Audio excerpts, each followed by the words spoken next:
नमस्कार दोस्तों, स्वागत है आपका A to Z स्टोरीज अद्भुत ऑफिशियल पर। साधु संत फकीर गुरु रहबरों की सदा ही जय जयकार। सदगुरु कबीर जी महाराज साहब कहते हैं, ऐसी होरी खेल जा मैं हुरमत लाजो राहोरी।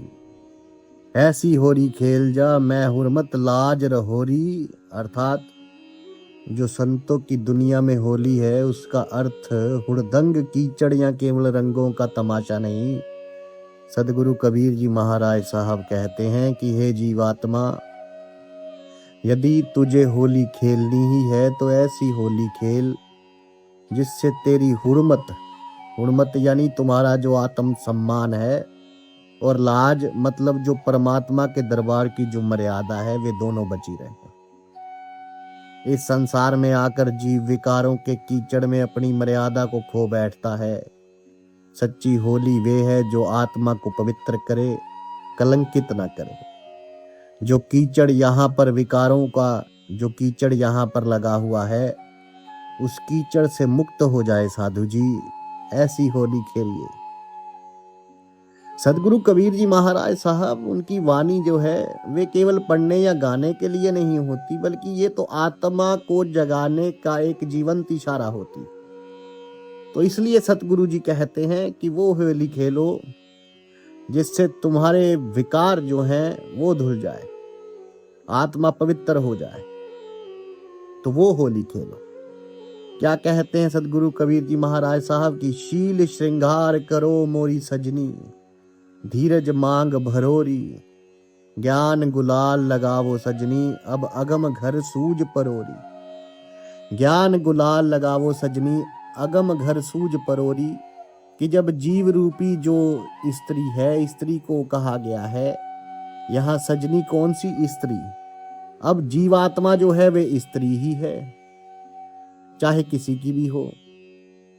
और अपने जो आधिपति हैं, आधिपति कौन है? वे परमात्मा, वे मालिक। जब ये जीव रूपी सजनी अपने उस कुल मालिक से, उस पति से मिलने जाती है, तो सदगुरु कबीर जी महाराज साहब उसको श्रृंगार करवाते। कहते हैं श्रृंगार करो। कैसे करो ये श्रृंगार? जो बाजार के क्रीम पाउडर लिपस्टिक आदि ये सब नहीं है।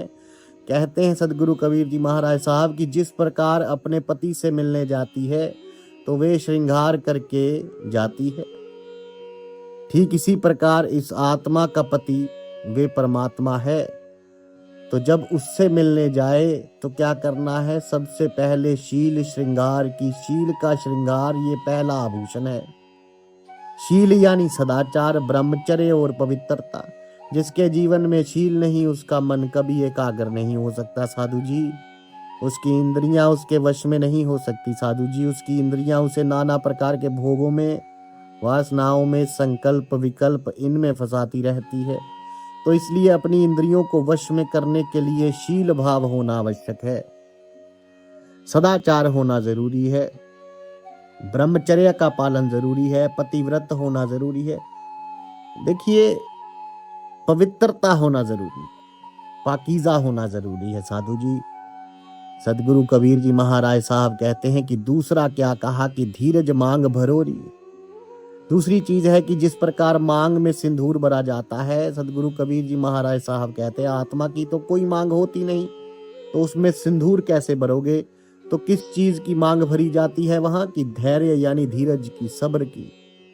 भक्ति मार्ग पर रातों रात चमत्कार नहीं होते हैं साधु जी। माता शबरी को देखिए, पूरी उम्र बीत गई, उनका बुढ़ापा आ गया जब श्री राम के दर्शन हुए।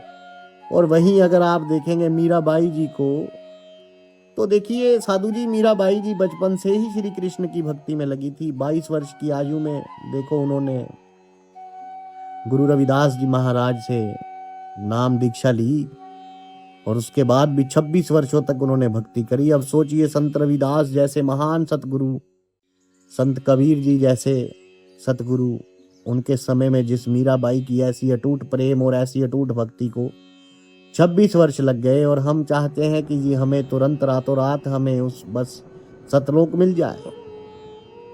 साधु जी अब कैसे मिलेगा? ये सवाल उठता है।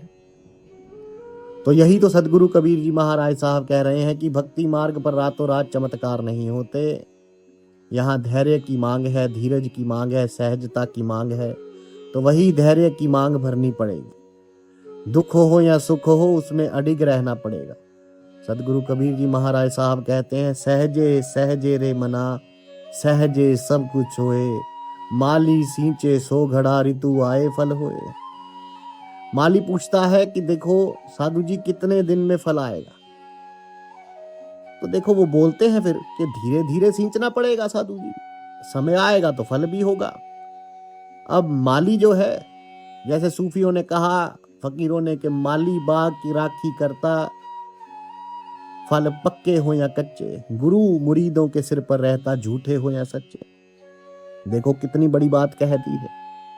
माली का काम है पानी डालना, भर भर मशके डाले, मालिक का काम है फल फूल लगाना, लगाए या ना लगाए, अब ये तो उसकी मर्जी है, हम तो अपना कर्म कर रहे हैं। बोले अगर इसको 100 दिन भी अगर सींचना पड़ेगा तो मैं 100 दिन का जल आज ही डाल देता हूँ, 100 घड़े पानी आज ही भर देता हूँ, इसमें होगा क्या? क्या फल मिलेगा? नहीं मिलेगा साधु जी, बल्कि जो पौधा वे गल जाएगा, अधिक पानी के कारण वे गल जाएगा, खराब हो जाएगा। तो यही पर जो है सदगुरु कबीर जी महाराज साहब यही तो समझा रहे हैं हम सबको कि जो आपकी अधीरता है, जो आपकी चंचलता है, जो जल्दबाजी है, ये आपकी भक्ति को बिगाड़ती है। क्योंकि चंचलता मन का लक्षण है। एक उद्वगन मन का एक जो निरंकुश मन है साधु जी, इस पे अंकुश नहीं लगता, तो उसका लक्षण है ये निरंकुश का। इसलिए मन के ऊपर ज्ञान का अंकुश होना बड़ा जरूरी है, आवश्यक है। यदि ज्ञान का अंकुश नहीं हुआ तो व्यक्ति पार नहीं हो सकता। एक व्यक्ति को देखिए, एक छोटा सा अगर आप उदाहरण लेंगे अपने रोजमर्रा की जिंदगी से, तो आपको समझ में आ जाएगा कि आपको भक्ति में करना क्या है और कैसे करना है। एक बच्चा स्कूल जाता है, सुबह 7 बजे जाता है, 1 या 2 बजे आ जाता है। मान लीजिए कि 6 घंटे उसने वहां पर पढ़ाई करी, स्कूल से घर आकर और घर पर आकर फिर से वे पढ़ता है, अपना जो घर का काम दिया होता है उस पर घर के होमवर्क को कंप्लीट करता है, पूरा करता है, और उसके बाद फिर रात को फिर से पे पढ़ता है, सोने से पहले पढ़ता है। क्यों? क्योंकि उसे पता है कि कल जो याद करने के लिए दिया है वही सुना जाएगा, इसलिए वे याद करता है। किस कारण? भय के कारण साधु जी। किस चीज का भय? कि अगर नहीं याद किया तो टीचर पनिशमेंट देंगे। किस भय के कारण? कि साधु जी अगर टीचर पनिशमेंट देंगे तो मेरी वहां पर इंसल्ट हो जाएगी, बेइज्जत हो जाएगी, तो वे भय भी होना आवश्यक है। तो सदगुरु कबीर जी महाराज साहब कहते हैं कि भय से भक्ति होत है, भय से पूजा होए, कहे कबीर भय में रहो, निर्भय रहे ना कोई। कि देखो साधु जी, हमेशा व्यक्ति भय में होना चाहिए उस मालिक के। क्यों? क्योंकि मरने का डर है, भय है। अगर काल ना हो तो लोग भक्ति करे ही नहीं। जरा सोचिए, सबको पता है कि मृत्यु आनी ही है। लोग कहेंगे काल ऐसा है, काल वैसा है, काल दुष्ट है, काल मार के खा जाता है। अरे नहीं साधु जी, काल आपके भले के लिए है, काल आपके बुरे के लिए नहीं है। यदि काल ना होता तो रावण जैसे अधर्मी, कंस जैसे अधर्मी पापी दुरात्मा क्या जीने देते किसी को? वे आज भी जीवित होते और लोग आज भी त्राहिमाम मचा रहे होते, उन्हें मार मार कर खाते रहते। तो इसलिए ये काल भी आवश्यक है। इस काल का भय है तो लोग भक्ति करते हैं, इस काल का भय है तो लोग पूजा करते हैं प्रभु की, भगवान की। इस काल का भय है तो लोग पाप करने से डरते हैं। यदि भय ही ना हो तो जरा सोचिए, देश में अगर कानून नाम की कोई चीज नहीं हो तो लूट मार, चोरी चकारी, व्यभिचार, पता नहीं क्या क्या इस देश में फैल जाएगा। अभी देखिए पंजाब का क्या हाल है। तो वहां का जो इन्होंने चुनाव जीता था जिन्होंने, उन्होंने तो आंखें बंद कर ली। नशा करता है वो, दारू पीता है वो व्यक्ति जो मुख्यमंत्री है, तो दारू के नशे में टुन रहता है, तो भय रहा नहीं किसी चीज का। तो अब देखिए पंजाब का क्या हाल चल रहा है। तो फिर इसी तरीके से जो है, अगर सारे देश में ऐसा होता तो सारा देश बर्बाद हो जाएगा। कोई भी राष्ट्र, उसमें अनुशासन के लिए कानून का भय होना जरूरी है, आवश्यक है। इसीलिए जो हेडमास्टर होता है वो बड़ा सिंसियर होना चाहिए। तो ठीक इसी प्रकार जो अध्यात्म है, अध्यात्म में भी भक्ति करने के लिए पहले काल का भय होना जरूरी होता है। यदि काल ही ना हो, काल का भय ही ना हो, मृत्यु का भय ही ना हो, तो बताइए कौन भक्ति करेगा? क्या कोई करेगा? इसलिए सदगुरु कबीर जी महाराज साहब ने कहा कि भय से भक्ति होता है, भय से पूजा होए, कहे कबीर निर्भय रहो, भय में रहो निर्भय। भय ना कोई कि निर्भय नहीं होना है। जो निर्भय हो गया वे गफलत में अपने जीवन को गवा देता है, वो कूड़ मत हो जाता है, कूड़ कर्म करने लगता है। क्योंकि जिन लोगों को कोई भय नहीं है वे देखिए किस प्रकार से अपना सारा जीवन गवाकर और फिर कुत्ता बिल्ली गधा घोड़ा बनते हैं। कहते हैं सदगुरु कबीर जी महाराज साहब, एक हरि के नाम बिन गधा कुत्ता सूर, गधा कुत्ता सुअर बनना पड़ता है बिना हरि के नाम के। इसलिए भक्ति कीजिए साधु जी, और भक्ति मांगती है धैर्य, भक्ति मांगती है सहज भाव। तो जल्दबाजी ना करना, जल्दी का काम शैतान का होता है। भक्ति करते रहिए साधु जी। जिस प्रकार से बच्चा 6 घंटे पढ़कर आता है, 2 घंटे घर पर आकर काम करता है और उसके बाद रात को फिर याद करने का काम करता है, इसी प्रकार आपको भी समय निकालना होगा। बड़ी सीधी सी बात है साधु जी। आप दिन में 7 घंटे 8 घंटे सोते हैं, 8 घंटे के सोने को 7 घंटे कर दीजिए। 7 घंटे आप काम कर जाते हैं, वहां भी 8 घंटे जाते हैं। तो ठीक इसी प्रकार साधु जी आप उसको नहीं रोक सकते। अब बाकी क्या बचा, 15 घंटे हो गए, तो बाकी के 9 घंटे बच गए। इस 9 घंटे में हम सारा समय जो है व्यर्थ में गवाते हैं, व्यर्थ की बातों में गवाते हैं। परिवार के साथ बातचीत करने में 1 घंटा बहुत है। बाकी के 8 घंटे तो जिस प्रकार एक बच्चा पढ़ता है दिन में, 9 घंटे इसी प्रकार आपको भी पढ़ना चाहिए। वे स्कूल के जो शिक्षक हैं उनके भय के कारण पढ़ता है कि कहीं वे पनिशमेंट ना मिले, सजा ना मिले, लोग मजाक ना बनाए। तो इसी प्रकार आपको भी ये ध्यान रखना है कि कहीं काल आपको सजा ना दे, लोग आपका अपमान ना करे कि देखो चला था बड़ा साधु बनने, भगत बनने चला था, इधर का रहा ना उधर का। तो देखिए चाले यहाँ के रहे ना वहीं के, तो चाले मूल गवाए। तो अपना मूल नहीं गवाना, ना इधर के रहोगे ना उधर के। भक्ति में लगे हो तो दृढ़ होकर लग जाइए साधु जी। भक्ति में सहज भाव के साथ लगिए, पूरे विश्व के जो है पूरे विश्वास के साथ लगिए, प्रेम के साथ लगिए, और फिर अडिग रहो आप, चाहे सुख हो चाहे दुख हो। देखिए सुख दुख तो जीवन का हिस्सा है, तो चाहे दुख आए चाहे सुख आए, अडिग रहो, परमात्मा में जो है उनके नाम में रहो। सदगुरु कबीर जी महाराज साहब कहते हैं, ज्ञान गुलाल लगावो सजनी, अगम घर सूझ परोरी। कि ज्ञान का गुलाल लगाओ, होली में गुलाल लगाया जाता है ना साधु जी। तो सदगुरु कबीर जी महाराज साहब कहते हैं वे बाहर वाला गुलाल नहीं, हम बाजार जो गुलाल उड़ाते हैं वे तो थोड़ी देर में धूल बनकर उड़ जाता है। सदगुरु कबीर जी महाराज साहब कहते हैं अपने भीतर ज्ञान तत्व, जो तत्व ज्ञान है, उस तत्व ज्ञान का गुलाल लगाओ। और जब विवेक और ज्ञान, जब ये गुलाल मन पर चढ़ता है, इसका रंग जब मन पर चढ़ता है, तो धीरे धीरे जो मोह की परत वे हटती चली जाती है। फिर जो अगम घर है, अगम घर कौन सा? अगम घर है परमात्मा का, कि अगम घर सूझ परोरी। अर्थात वे जो अगम देश है, जो सत्यलोक है, जो आज तक हमारी इस चंचल बुद्धि की पहुंच से दूर रहा, वे साफ साफ दिखाई देने लग जाता है। फिर समझ में आता है कि हाँ सत्यलोक तो है, कहाँ है। फिर ये भी समझ में आने लग जाता है कि वे पूर्व में ही है कि पश्चिम में। देखिए कहाँ है वे सतलोक, आप स्वयं सोचिए। अब कोई कहता है जी वो शंख कोश, 16 शंख कोश पर है। तो किसी ने पूछा कि अच्छी बात है, 16 शंख। साहब कबीर जी महाराज कहते हैं 16 शंख पर तकिया हमारा, कि 16 शंख पर कोश पर हमारा तकिया है, अर्थात हमारा स्थान है। लेकिन वे कहाँ है, किधर चलना है, ऊपर चले कि नीचे चले, पूर्व पश्चिम उत्तर दक्षिण, किस दिशा में है वो, ये भी तो पता होना चाहिए। अरे नीचे चलेंगे तो क्या धरती के अंदर जाएं, अमेरिका की तरफ से ऊपर चलना है कि भारत की तरफ से ऊपर चलना है, किस तरफ से ऊपर। देखिए क्योंकि दोनों ही तो धरती के विपरीत दिशा में है, तो कहाँ जाना है, ये सवाल जो है ये उठता है। तो उस चीज का उत्तर कोई नहीं जानता। उस चीज का उत्तर सदगुरु कबीर जी महाराज साहब कहते हैं तब समझ में आता है जब तत्व ज्ञान का गुलाल लगाओगे, तब समझ में आएगा कि सतलोक कहाँ है। तब पता लगता है कि वे अगम घर कहाँ है। नहीं तो जब तक मन पर ये ज्ञान का गुलाल नहीं चढ़ता, तब तक मन अज्ञानी बना रहता है। इसके ऊपर मोह ही मोह चढ़ा रहता है।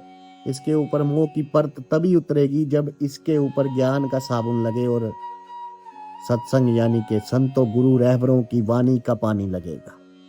तो सदगुरु कबीर जी महाराज साहब कहते हैं कि उठत दमार कायागढ़ नगरी, अनहद बेनू बजोरी फगवा, खेलूं अपने साहेब संग हृदय सांच धरोरी। जिस प्रकार से होली खेलते हैं साधु जी, तो लोग क्या करते हैं, डोल बजाते हैं, तबले बजाते हैं ना, मंडली निकालते हैं, मोटरसाइकिल पे जाते हैं और गाते बजाते हुए लोग गीत गाते हुए निकलते हैं, होली के गीत गाते हुए निकलते हैं।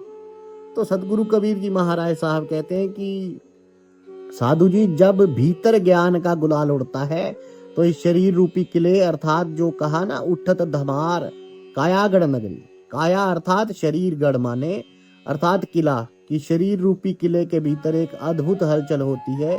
वे हलचल जो शुरू होती है जिसे सदगुरु कबीर जी महाराज साहब धमार कहते हैं, अर्थात होली का एक विशेष राग होता है जिसे राग धमार कहते हैं। तो वे होता है, सदगुरु कबीर जी महाराज साहब कहते हैं कि अनहद बेनू बजोरी की। फिर जब सूरत जो है, सूरत जब शब्द में लीन होती है तो भीतर बिना बजाए बजने वाला नाद, वे अनहद नाद, अनहद वेणु बांसुरी की धुन, वे रूहानी ध्वनि वे सुनाई देने लगती है। वे जो कहते हैं एक मधुर धुन, वे संगीत जो पैदा हो रहा है अंदर भीतर, जिसे सदगुरु कबीर जी महाराज साहब ने कहा अनाहद, वो अनहद नाद फिर सुनाई देना शुरू हो जाता है। तो इसलिए उसमें लीन हो, किंतु सूरत शब्द में लीन होगी कैसे? हमें तो शब्द का पता नहीं कि शब्द आया कहां से साधु जी। तो सदगुरु कबीर जी महाराज साहब जी कहते हैं, शब्द कहां से उठत है, कहवा जाए समाए, हाथ पाव वाके नहीं, कैसे पकड़ा जाए। कि साधु जी, दुनिया कहती है कि शब्द शब्द शब्द शब्द, सब कह रहे हैं सार शब्द सार शब्द। सदगुरु कबीर जी महाराज साहब कहते हैं कि भाई वे शब्द कहाँ से उठता है, कहाँ से सुनोगे उस शब्द को, उस शब्द का उच्चारण करने वाला कौन है, और वे शब्द कहाँ समाता है। जब जीव बोलता है तो वे जीव कहाँ से बोलता है, वे जीव बोलता है अपने मुख से साधु जी। तो पता है कि मुख से वाणी उच्चारण हो रहा है साधु जी, किंतु जब बोलता है तो जब तक वे बोलता है तो शब्द सुनाई देता है, उसके बाद वे शब्द कहाँ चला जाता है, क्योंकि शब्द जो है वे हमेशा रहता है, शब्द का कभी अंत नहीं होता साधु जी। वे शब्द व्यापक रूप में इस हवा में, इस ब्रह्मांड में रहता है। आप जो भी बोल रहे हो वे सब कुछ, ये सेवक जो भी बोल रहा है वे सब कुछ फिर व्यापक हो जाता है इस ब्रह्मांड में, तो वे प्रकट होता है शब्द, और वे शब्द अंतर्धाय हो जाता है साधु, अंतर्मगन। इसी प्रकार सदगुरु कबीर जी महाराज साहब कहते हैं कि जिस प्रकार जीव बोलता है तो शब्द सुनाई देता है, ये पता लगता है कि कहाँ से बोल रहा है, कैसे बोल रहा है, कैसे बोला जा रहा है। तो ठीक इसी प्रकार ये सूरत जिस शब्द में समाना चाह रही है, सूरत जो है जिस शब्द में समाना चाह रही है, वे शब्द कहाँ से प्रकट होगा, शब्द कहाँ से उठत है, कहाँ से उठता है, ये कहावा जाए समाए, कहाँ जाए समाए, कहाँ जाकर ये समाता है। हाथ पांव वाके नहीं, कैसे पकड़ा जाए। उसके हाथ पैर तो है नहीं, उस शब्द को पकड़ोगे कैसे, जानोगे कैसे। जब लोगों को कोई उत्तर नहीं मिलता तो सदगुरु कबीर जी महाराज साहब जो हैं साधु जी, और फिर समझाते हैं उन्हें कि सूरत नाभि से उठत है, त्रिकुटी जाए समाए। कहाँ से? कि जो नाभि है, आपकी नाभि कमल, आप जब श्वास लेते हैं तो श्वास पूरा नाभि तक जाता है, और जब नाभि तक जाता है फिर वहां से जब श्वास बाहर आती है तब वे नाभि से शब्द उठता है। इसलिए जब आप बोलते हो तो आपकी नाभि पर जोर पड़ता है। जब आप बोलते हो तो नाभि तक आपको एक वाइब्रेशन, स्पंदन जो है महसूस होता है। वे शब्द उस नाभि से उठता है और त्रिकुटी पर जाता है, क्योंकि मुख से तो बोला ही जा रहा है वे, उसके साथ साथ श्वास जो है वे त्रिकुटी पर जाकर टकराती है। और सदगुरु कबीर जी महाराज साहब कहते हैं कि बिल्कुल उसके हाथ पैर नहीं है शब्द के। क्या किसी ने देखा है शब्द का हाथ पैर? नहीं देखा। तो कैसे पकड़ा जाएगा? कि सूरत से पकड़ा जाए। वे सूरत के द्वारा पकड़ा जाता है साधु जी, शब्द को सूरत के द्वारा पकड़ा जाता है। तो यही चीज सदगुरु कबीर जी महाराज साहब कहते हैं, अनहद बैन बजोरी की सूरत जब शब्द में लीन होती है तो भीतर बिना बजाए बजने वाला जो नाद है उसे ही अनहद नाद कहा जाता है। वे सुनाई देना शुरू हो जाता है। सदगुरु कबीर जी महाराज साहब क्या कहते हैं कि जो दूसरा शब्द है कौन सा, सार शब्द। अब ये तो देखिए यहां पर साधु जी बात हुई अनहद नाद की, अनहद शब्द की। अब बात आती है सार शब्द कि सार शब्द को कैसे प्रकट करेंगे, तो सार शब्द को प्रकट किया जाता है सार नाम के द्वारा। सार नाम के द्वारा प्रकट करने के लिए सार नाम का सुमिरन करना होता है, मालिक को याद करना होता है, और सार नाम सुमिरन करने की विधि बिल्कुल अलग है। सतगुरु कबीर जी महाराज साहब कहते हैं कि 5 4 पदार्थ एक कर, क्या 4 पदार्थ एक कर, सूरत निर्त मन पौण, असल फकीरी जोग योग गगन मंडल को गौण। कि असली फकीरी और असल जोग, अर्थात योग जो माने जुड़ना है परमात्मा के साथ, असल मिलन असल योग क्या है, वे है कि 4 पदार्थ अर्थ एक कर लो, सूरत निर्त मन पवन। 4 पदार्थ एक है, सूरत निर्त मन पवन, और असल फकीरी जोगियो गगन मंडल को गौण। फिर गगन मंडल की तरफ आपकी जो सूरत है वे चढ़ती है, और तब वो सार नाम का सुमिरन होता है। और जब सार नाम का सुमिरन होता है उसके बाद यदि कोई व्यक्ति सही तरीके से, सही निष्ठा से, सही भाव से साधु जी अगर सुमिरन करता है सार नाम का, तो सार शब्द प्रकट होता है। जब तक सार नाम का सुमिरन सही से नहीं होगा तब तक शब्द प्रकट नहीं होगा। वो सार शब्द कैसे प्रकट होगा? सदगुरु कबीर जी महाराज साहब कहते हैं कि जो समझ से परी होती है, लेकिन कोई तत्वज्ञानी, कोई सेवक हो, कोई तत्वज्ञानी दास हो, वही इस चीज को समझा सकता है। कोई गुरु रहबर हो वही इस चीज को समझा सकता है साधु जी। फिर सदगुरु कबीर जी महाराज साहब क्या कहते हैं कि फगवा खेलूं अपने साहेब संग, हृदय सांझ धरोरी।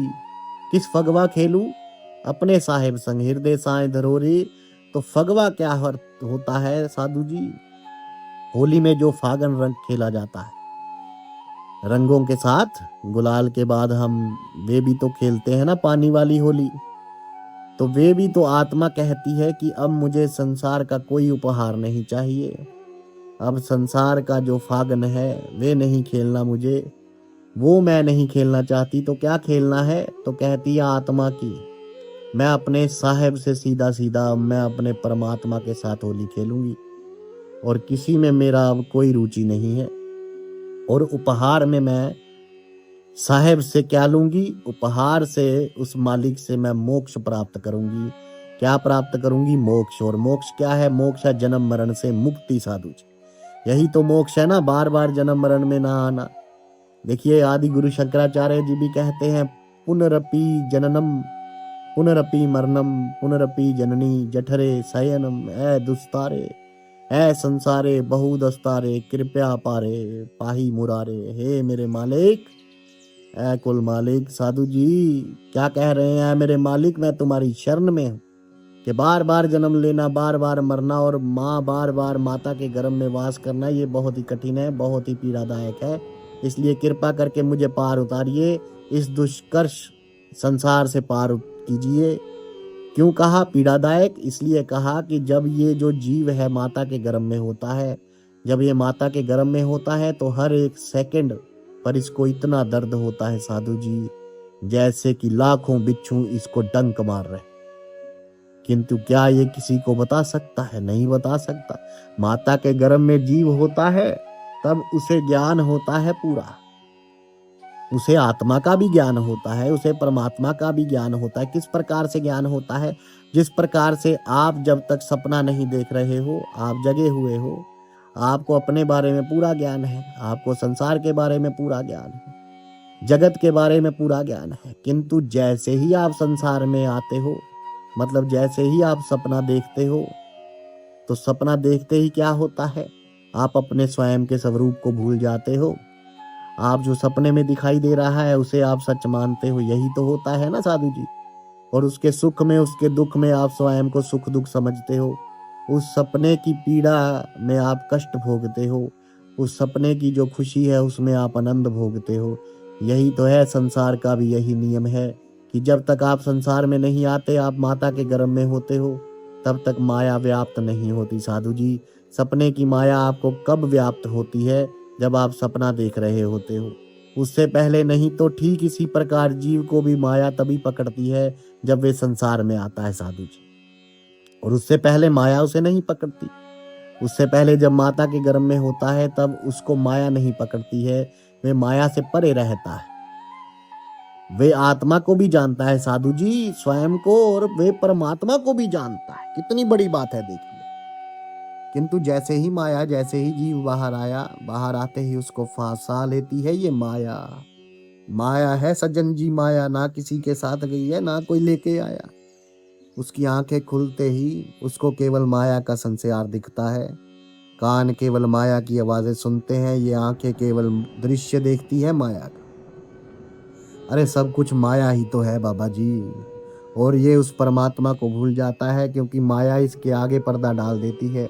तो सदगुरु कबीर जी महाराज साहब कहते हैं कि देखिए साधु जी, फागन खेलो, होली खेलो अपने साहेब के संग, लेकिन साहेब के संग तो जब खेलेंगे ना, जब साहब को जानेंगे। तो मालिक को जानने के लिए स्वयं को जानना होगा। जो अपने भीतर की खोज में गया उसी ने उसको पाया, क्योंकि शरीर तो सदगुरु कबीर जी महाराज साहब के साथ नहीं खेल सकता, उस मालिक के साथ नहीं खेलेगा। तो खेलेगी तो आत्मा, तो पहले आत्मा को जानना होगा। और आत्मा को जानने के लिए हमें पहले जो ये शरीर के भीतर हमारा जो रुचि है, जो हमारी सुरत शरीर में लगी हुई है, देह की हमारी जो आसक्ति है, इस आसक्ति से परे होना होगा। उसके लिए सतनाम का सुमिरन करना होगा। जब सतनाम के द्वारा देह की आसक्ति से परे हो जाते हैं, संसार की आसक्ति से परे हो जाते हैं, तब आत्मा को जानते हो। फिर सार नाम के जो सुमिरन होता है, फिर सार नाम के सुमिरन से सार शब्द प्रकट होता है, तब आप परमात्मा को जानते हो। सार नाम से आत्मा को और सार शब्द से परमात्मा को जाना जाता है। तो इस प्रकार सदगुरु कबीर जी महाराज साहब ये सारा भेद खोलते हैं। तो उस मालिक के संग अगर होली खेलनी है तो प्रभु सिमरन में रहना होगा, तो मालिक आपका कल्याण करेंगे। साधु संत फकीर गुरु रहबरों की सदा ही जय जयकार। आप सबके भीतर बसे उस परमात्मा को मेरा प्रणाम स्वीकार कीजिए। धन्यवाद। सत साहेब।